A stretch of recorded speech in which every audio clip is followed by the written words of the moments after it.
The steps are familiar, though the background has faded to black.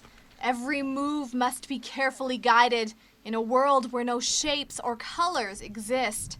For Tasian Uwitije, depending on others is a daily routine. Sometimes I don't even wear clothes because no one is around to help me.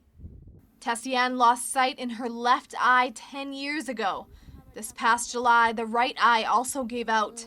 Complete darkness is difficult anywhere, but perhaps worse in rural regions. Now, as you can see, we're practically in the middle of nowhere. The closest town is about a 30-minute drive. Now, for Tasian, that means blindness is not only a loss of sight, it's involuntary isolation. Most of Tasian's children died during the genocide. Her husband passed on just before. Without family around, food is dependent on well-wishers and therefore often sparse and sporadic. She's not alone. Hundreds lined up with similar stories.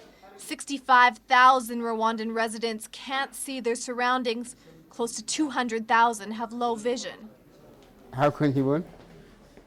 Operation Eyesight, a Canadian NGO, wants to reduce those figures. They've deployed local ophthalmologists and healthcare workers to remote areas of the country. We have some patients which we have to give them only glasses for near vision, and the other patients which we can treat them with some drugs. For other patients that we have to transport to the hospital so that we may do surgery for them. Tasian attended one of these sessions.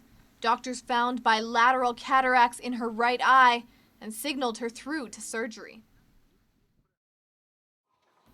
It's surgery day for 70 locals, including Tasian. This walk of darkness may be her last. Dr. John Nkurichie holds the scalpel. With a team of 3, they have one clear vision. In our plan, we need to do at least 20,000 per year. We are still very far from that figure. We are doing around 4,000 today. Awareness of the surgery is the biggest obstacle. Communication is not easy in rural Rwanda. Radio ads, church announcements, and community newspapers did most of the recruiting. On surgery day, each patient was personally transported to the hospital. It's the only way Tasian made it to her 10-minute procedure. Her bilateral cataracts cloud her eyes. Dr. John removed the murky nucleus, cleaned out all the debris, and inserted a new lens. Now, Operation Eyesight is just one key piece of the puzzle. NGOs around the globe are striving toward the World Health Organization's ambitious goal to cure all preventable blindness by 2020. Poverty sometimes blurs the finish line. This $100 procedure is heavily subsidized. CETA contributes almost $7 million to this project worldwide. 16% of those funds go to people like Tasian here in Rwanda. Patches of green and white fill the walkway as patients eagerly await their turn.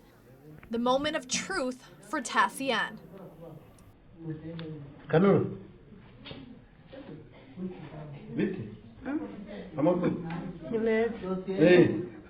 The expression on her face says it all. Joyful tears soon turn into triumph. It's a drastic change from the timid woman we first met. This woman can hardly contain her excitement. She screams, "I can see! Thank you, God, I can see."